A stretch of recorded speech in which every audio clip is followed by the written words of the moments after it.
video is another concern video po. Ang sabi niya is, Miss Che, ano ang negative impact ng pagsasarili o masturbation?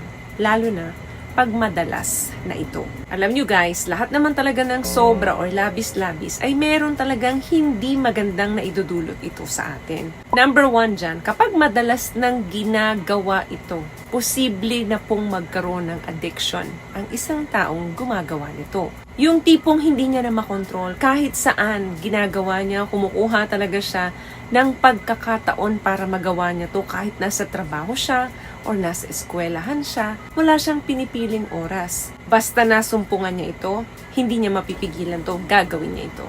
Madalas, may morning, may afternoon, may evening routine pa yan, at may extra pa yan sa loob lamang ng isang araw. Potentially, may impact na rin po ito sa relationship niya. Hindi lamang romantic relationship ang pwedeng masira, but also yung relationship niya sa mga katrabaho niya at sa pamilya niya. Kaya kapag hindi mo kinontrol yan, posibleng mauwi sa addiction yung habit mo.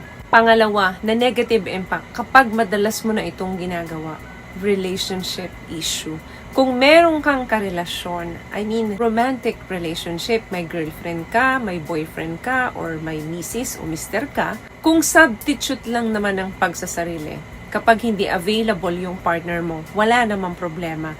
Pero kung pabaliktad na ang ginagawa mo, like mas nilulook forward mo na yung pagsasarili, mas hinahanap na ng katawan mo kesa doon sa partner mo, magkakaroon talaga ng relationship issue between the two of you. So, very negative ang impact niyan sa relasyon nyo. Kasi alam nyo po ba, kapag nasasanay tayo sa gawaing ganyan, especially kung meron po kayong partner, minsan, hindi na po kayo nagkakaroon ng arousal doon sa mga partner nyo. Hindi na rin kayo nagkakaroon ng satisfaction doon sa mga partner nyo kasi hinahanap na ng katawan nyo at ng isip ninyo yung solo. Kaya hindi rin po magandang nasasanay or palagi ninyong ginagawa yung pagsasarili, lalo na kapag may partner po kayo. Pangatlo, posibleng magkaroon po tayo ng mental health issue. Pag labis-labis na po or excessive na ninyong ginagawa ito or hinahanap-hanap na talaga ng katawan ninyo ito sa pang-araw-araw, pwede pong mag-develop ito ng anxiety,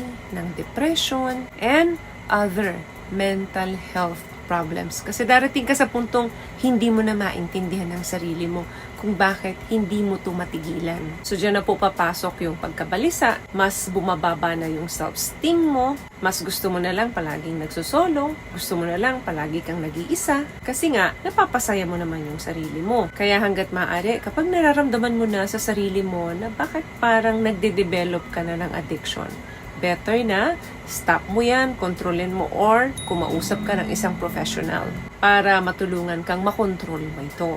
What I love about this product, itong No More Dark Secret ng K-Skin, bukod sa may advanced whitening na siya na kung saan pwede niyang matulungan na pumuti yung mga singit-singit mo, moisturizing, meron siyang anti-irritation, antibacterial, maintain healthy pH level. Hindi lang pambabae, meron din po tayong pang-lalaki. Another thing is missed opportunities.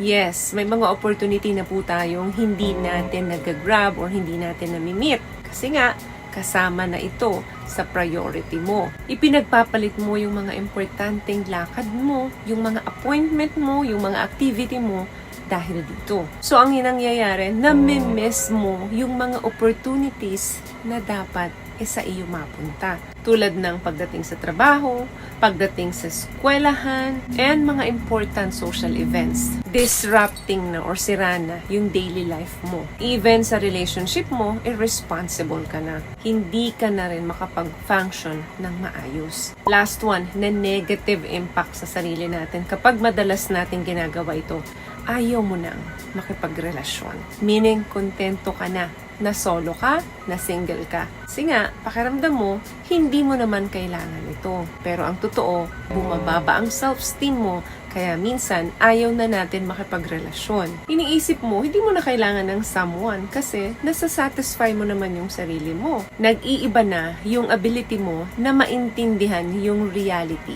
Meaning to say, nawawala ka na sa reality. Kaya, wag mong hayaan na yung sarili mo na hanap-hanapin ito. Kung hindi mo naman mapigilan, better na kumonsulta consult ka sa isang eksperto, sa isang doktor. Again, wala pong masama na gawin ito as long na hindi ito excessive or sobra-sobra. Marami pong naitutulong, physical man or mental health sa katawan natin ito. Marami pong benefits tulad ng mababawasan ang stress mo and anxiety mo, nakakapag-release ka ng tension, na-enhance ang pagtulog mo, nakakaganda ng mood, nakakabawat ng cramps or yung pain sa aming mga babae pag kami ay merong buwan ng dalaw. Nakakatulong din po ito na ma-improve ang ating self-esteem at ang ating katawan.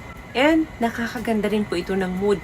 Yun kung tama lang na ginagawa nyo ito. Yung kailangan lang talaga ng katawan natin. At hindi po sobra-sobra. So, may nakuha ka bang tips sa mga napag-usapan natin ngayon? At kung nagustuhan mo ang ating video, please give it a thumbs up, comment down below, and also share this video na rin po sa mga kaibigan na sa tingin yung matutulungan ng video natin. Once again, palagi po kayong mag-iingat at palagi po kayong manalangin. Thank you guys for watching and see you in our next one. Always love yourself and be a blessing. Bye!